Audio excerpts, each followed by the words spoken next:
Am I on? I'm on. Please fill out your evaluations. As the speaker room monitor was just reminding me of that. I'm John Flanders. I do training for a company called Pluralsight. There I am in a kilt on their website. This is my book, restful.net. You can actually buy it at Amazon. And my editor told me that she left copies underneath. Here we go. So I actually have some books to give out, copies of my book. Let's talk about building AJAX sites using WCF. So how many people are using AJAX today? How many people are using WCF? Quite a few. How many people are using something other than WCF? And AJAX? I'm guessing mostly AJAX. OK. So I'm just going to go through a few demos. I'm going to show you the current bits.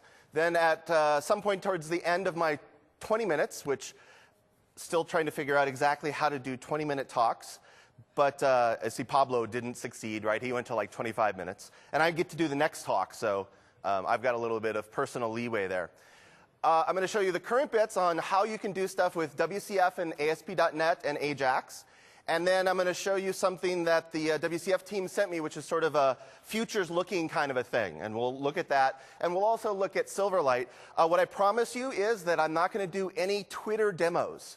It seems to me I haven't been here all week. I just came in today from LA because I only had 2 talks, so I had other stuff to do. I would have loved to come all week. But it seems to me that every talk has a Twitter demo. So actually Pablo, sorry Pablo, but he just did like a Twitter-like demo, right? No Twitter demos from me, OK? So what are we going to do here? We're going to go to a Visual Studio project. This is a web application project. And I'm going to say Add New Item. And what I'm going to add is I'm going to go down and find the right template, which is ASP.NET, or I'm sorry, AJAX-enabled WCF service. Okay? They've even created a template for us here in Visual Studio 2008. And I can say Add. And what that's going to do is it's going to add 2 files to my project. It's going to add the SVC file, which we'll take a look at in a couple minutes.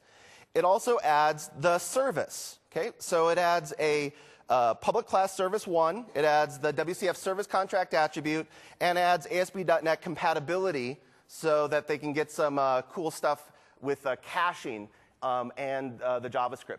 And then we get a do work method, and I'm going to modify the do work method.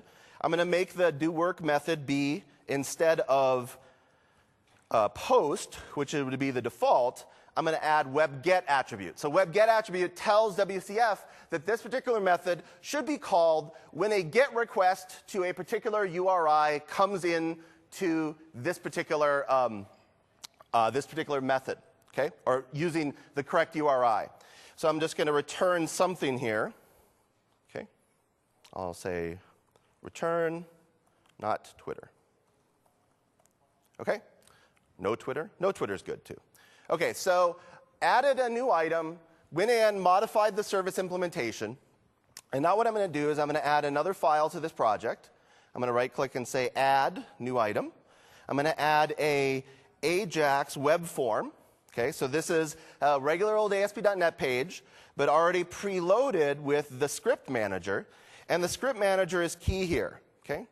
So inside of the script manager, what I'm going to do is I'm going to add one of the children of script manager, which is services. And under services, I'm going to add a service reference, and I'm going to say path equals, quote, service1.svc. Okay? So by adding this service reference to my ASP.NET AJAX page, Visual Studio even, but more importantly at runtime, the ASP.NET AJAX runtime is going to be able to, quote unquote, reference this service. Now this is one of those things that people talk a lot about REST, right? And there's been a lot of talk about REST style of application services at this conference and in the world in general these days. One of the things that people find sort of off-putting about REST is that there's no proxy support. There's no way to automatically generate a proxy from a REST definition. For the JavaScript integration with ASP.NET AJAX, the WCF team actually added that. Okay?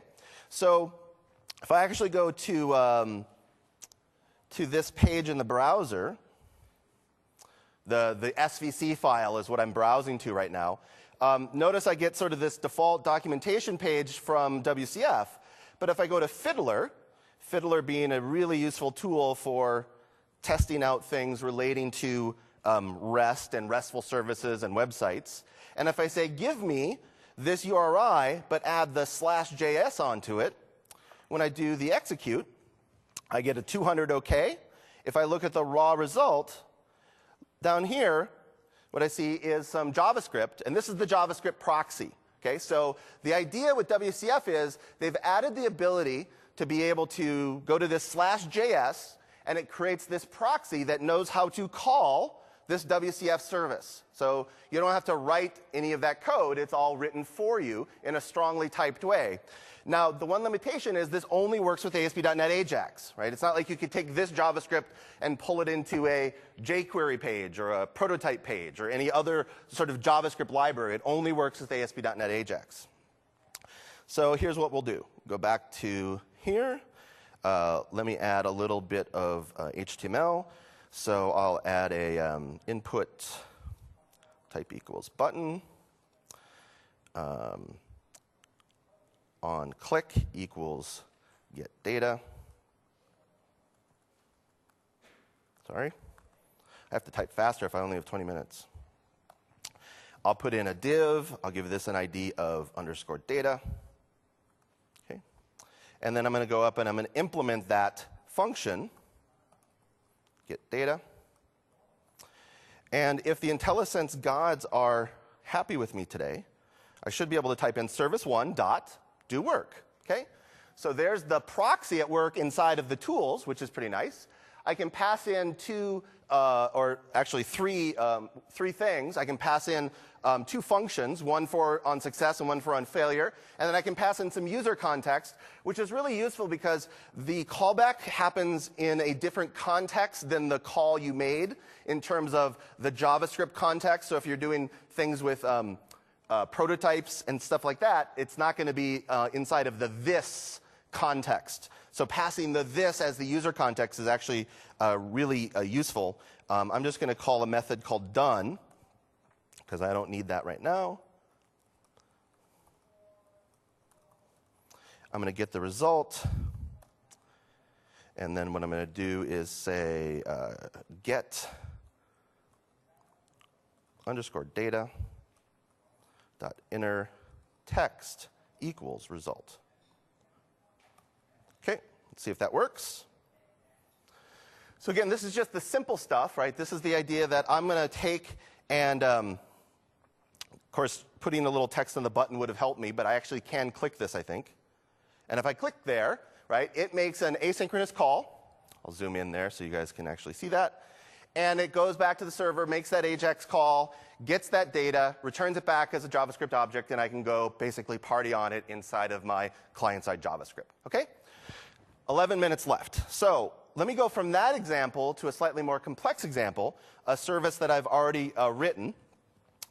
And what I've got here is a service that basically takes in a list of things and a rank. And in fact, I'm going to actually try to get some audience participation, even in a 20-minute session, because I want you guys to tell me some things that you liked or didn't like about Mix. I'll get to that in a moment. What I want to do first is I actually want to finish out this implementation. And because we only have 11 minutes left, yes, I'm going to use snippets. So what I've got here is if I view this page in the browser, again, I'm not a UI guy, right? So this is my simple page where I'm going to press the get button. That's going to go back and get me a list of the things about Mix. I've got a text box there with an add button. That's going to add a thing about Mix. Okay? So I've already got part of this implemented. Let me just show you the service for 1 second. I've got this service here. And again, it's annotated with all of the regular ASP.NET, all of the regular WCF attributes. Service contract, operation contract for all of the methods. And again, using the new .NET 3.5 web-get, web-invoke attributes to control which HTTP verbs I'm going to respond to. Now, the one thing that's going to be different between this implementation and the similar implementation I'm going to use in my next talk when I talk about REST and caching is that I'm only using get and post because, unfortunately, browser clients are sort of stunted in the number of HTTP verbs they'll support. In fact, almost all of them only support get and post. Okay? So I have to do things not exactly like I'd like, but it works out in the end. So what I'm going to do is hook this up, and I said I'd get back to the SVC file in a moment. The SVC file for this particular service is very simple. All it has is the service attribute pointing to the class name. And this is the real key here. One of the things that people tend to think about WCF, and it's actually very true. Sorry, anybody from Microsoft that might be hearing this. WCF itself is fairly complex. Now, I often describe it as complex as it needed to be because it just does so many things, right? There's so many things you can do with WCF. But for the simple cases, you just really want it to be simple. So the only two things I had to do to get my WCF ASP.NET AJAX compatible implementation into this project is A, provide the implementation with the right attributes, B, add an SVC file that links to this web script service host factory. So the web script service host factory does all that goo that you normally would have to go into the web.config or your app.config to do with WCF, right? Adding all the services and the endpoints and the contracts and the behaviors, all that stuff that you need to do to get stuff working with config. They basically added a no config option, right? And just to be clear, this is part of .NET 3.5, okay? So I've got the SVC file, I've got my service implementation, and now I just basically need to implement the rest of these methods, okay? As I said, I've got some implementations here. So I'm going to implement the getAll method. Okay. Whoops, that is the wrong code.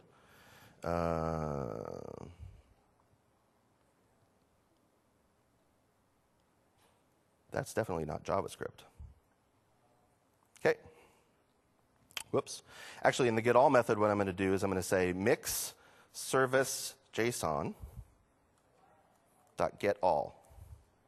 Now, notice I'm not getting IntelliSense in this project.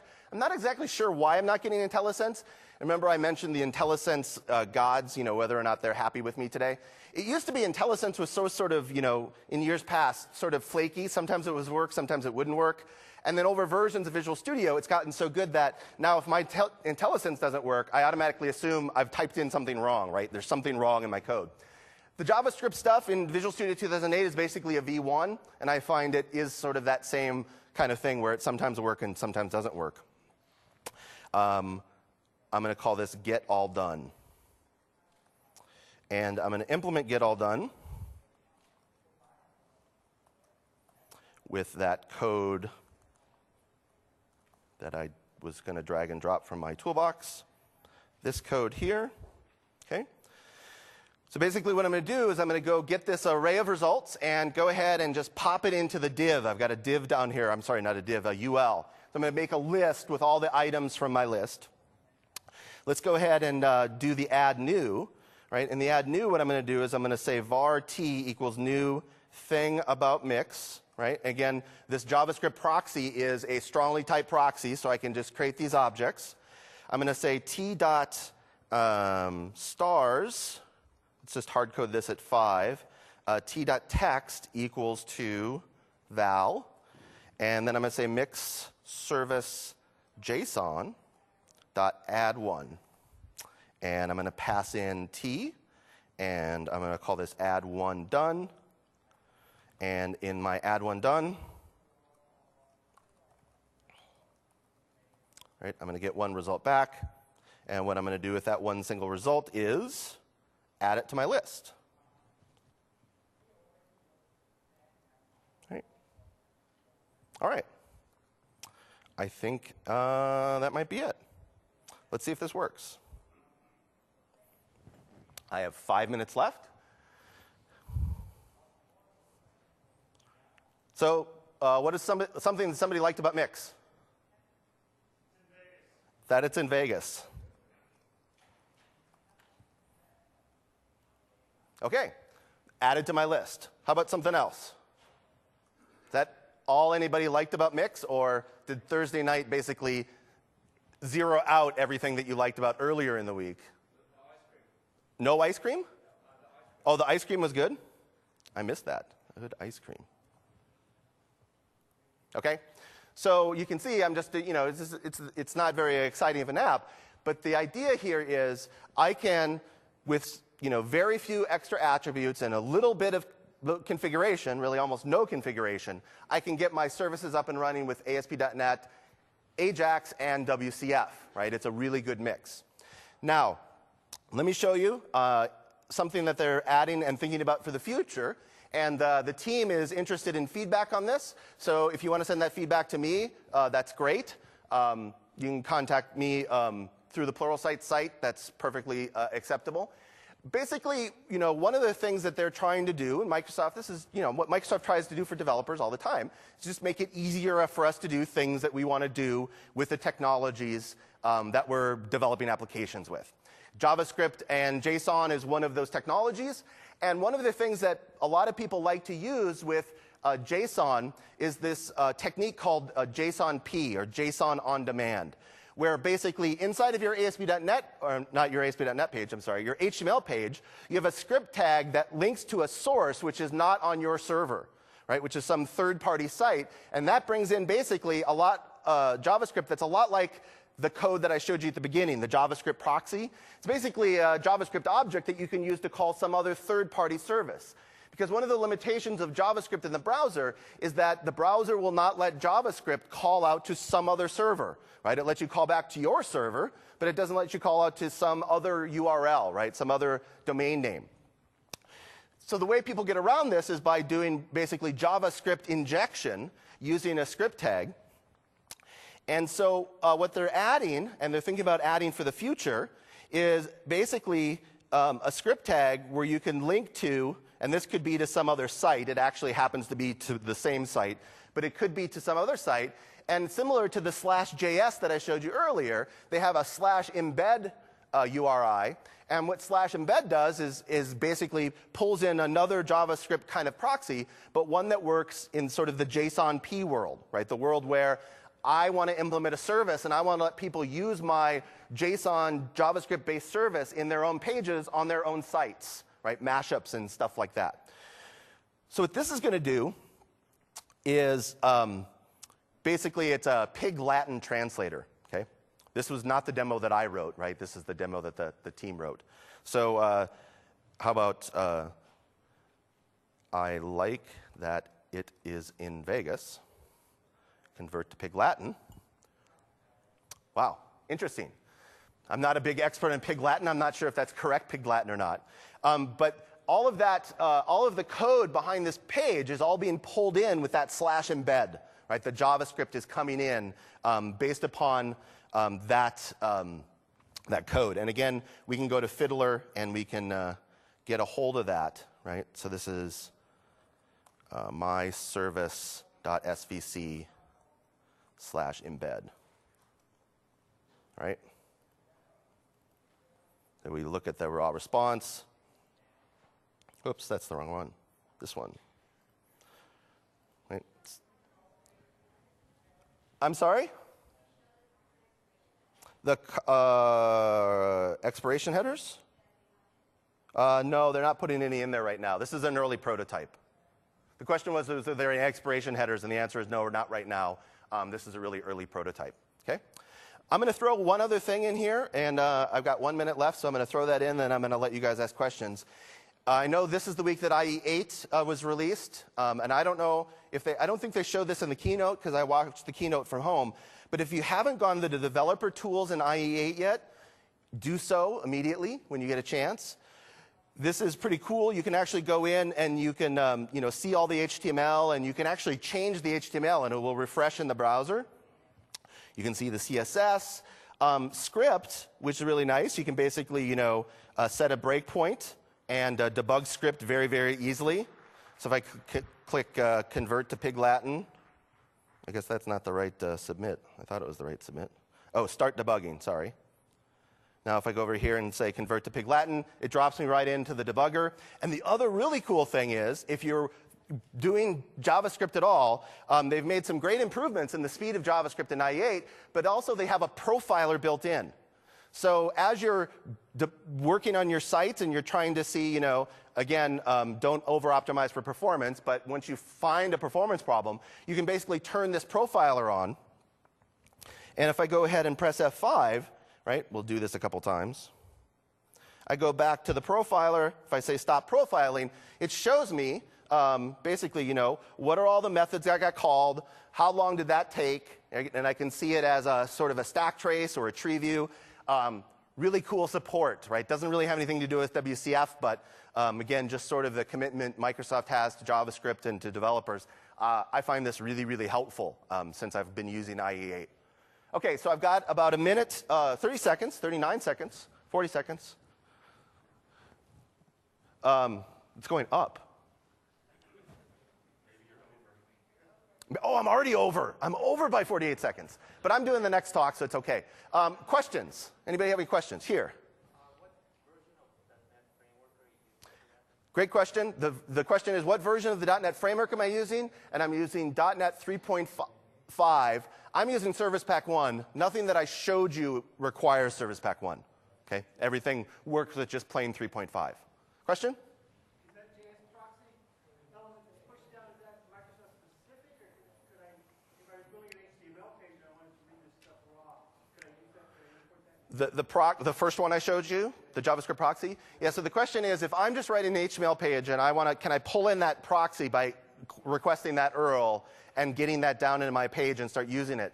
And the answer is, well, no and yes. So no. Yes, if you want to pull in the base classes that proxy uses from ASP.NET AJAX.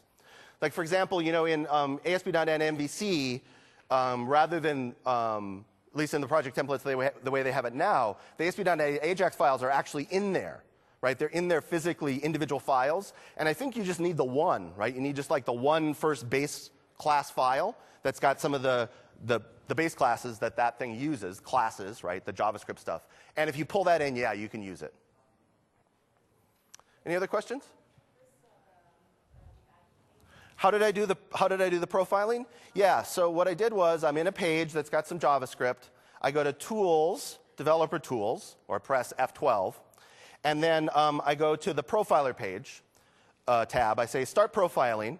And it starts profiling, and I go back and I do stuff in the page and execute my JavaScript. And then I come back and I say, stop profiling, and then so I didn't do anything, right? But in the other case, I did a bunch of stuff, and so it'll show you that stuff. Okay, question in the back. Yes.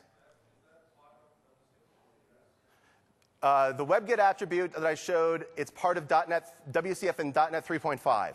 But yes, it's part of WCF. No SOAP. Yeah. No SOAP here.